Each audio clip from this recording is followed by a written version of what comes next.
आपलं पिंपरी चिंचवड शहर सुरक्षित आहे असं आपण नेहमी म्हणतो, पण हा एक आकडा तुम्हाला नक्कीच विचार करायला भाग पाडेल. आपल्या शहरात एका वर्षात तब्बल 28,000हून अधिक लोकांना कुत्र्यांनी चावा घेतल्याची नोंद झाली आहे. मग प्रश्न असा आहे की आपल्या शहरात भटक्या कुत्र्यांची समस्या नेमकी किती मोठी आहे आणि यावर पीसीएमसी खरंच काही करत आहे का? पीसीएमसी मध्ये कुत्र्यांची संख्या वाढतीये म्हणून एक प्रश्न निर्माण झाला आहे की कुत्र्यांचं व्यवस्थापन करण्यात आपण अयशस्वी ठरलोय का? कारण आकडे पाहिले तर हा विषय आता फक्त डॉग लव्हर्स विरुद्ध सिटीजन्स इतकाच राहिलेला नाहीये. पिंपरी चिंचवड मधील चिंचवडे नगरामध्ये नुकत्याच एका लहान मुलावर 4 ते 5 भटक्या कुत्र्यांनी हल्ला केल्याचा प्रकार सीसीटीव्ही मध्ये कैद झालाय. सुदैवाने आजूबाजूच्या नागरिकांनी धाव घेत मुलाला वाचवले, पण या घटनेनंतर पुन्हा एकदा प्रश्न समोर आला आहे. पीसीएमसी मध्ये भटक्या कुत्र्यांचा प्रश्न नेमका किती गंभीर झाला आहे? कारण ही काही एकच घटना नाहीये. पीसीएमसीच्या आकडेवारीनुसार 2025-26 या आर्थिक वर्षात शहरात तब्बल 38,004 डॉग बाईट्स केसेस नोंदवण्यात आलेल्या आहेत आणि या वर्षी तर एप्रिल ते जुलै या फक्त 4च महिन्यांमध्ये 13,615 प्रकरणे समोर आली आहेत.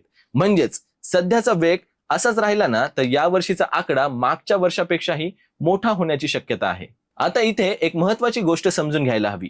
हा प्रश्न फक्त कुत्र्यांना पकडा किंवा कुत्र्यांना हटवा एवढा सोपा नाहीये. कारण भटक्या कुत्र्यांच्या व्यवस्थापनासाठी नसबंदी, अँटी रेबीज वॅक्सिनेशन, तक्रारींवर तातडीने कारवाई आणि नागरिकांमध्ये जनजागृती अशा अनेक गोष्टी एकत्र कराव्या लागतात. आणि पीसीएमसीने मार्च 2026 मध्ये भटक्या कुत्र्याबाबतच्या नागरिकांच्या तक्रारी जलद सोडवण्यासाठी 8ही झोनमध्ये समन्वयक नेमण्याची व्यवस्था केली होती. मग आता प्रश्न असा आहे की जर व्यवस्था तयार झालेली आहे तर डॉग बाईट केसेस कमी का बरं होत नाहीयेत?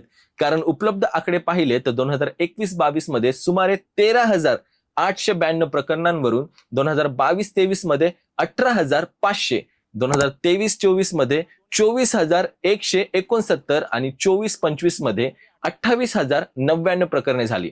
त्यानंतर 2025-26 मध्ये हा आकडा थेट 38,000 पोहोचलाय.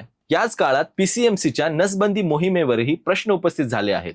2025 मध्ये प्रसिद्ध झालेल्या अहवालानुसार त्या वर्षी जून पर्यंत 8,000हून अधिक डॉग बाईट केसेस नोंदले गेले होते आणि नसबंदीच्या परिणामकारकतेवर नागरिक व प्राणी कल्याण संस्थांकडून प्रश्न उपस्थित करण्यात आले होते. पण या चर्चेत दुसरी बाजू देखील आहे. भटक्या कुत्र्यांवर क्रूरपणे कारवाई करणे हा काही उपाय नाहीये.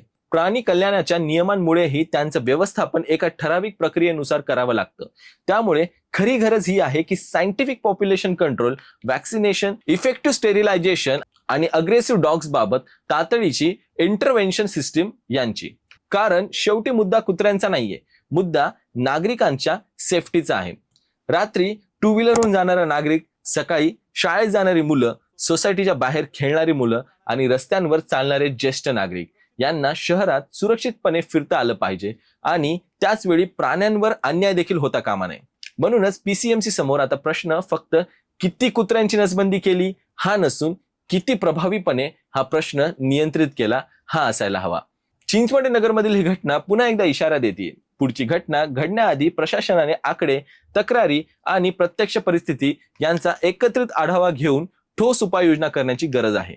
तुमच्या परिसरात भटक्या कुत्र्यांचा प्रश्न किती गंभीर आहे आणि पीसीएमसीने यावर नेमकं काय काम करायला हवं हे कमेंटमध्ये नक्की सांगा. मी विशाल विठ्ठल, भेटूया पीसीएमसी पल्सच्या पुढच्या व्हिडिओमध्ये. धन्यवाद.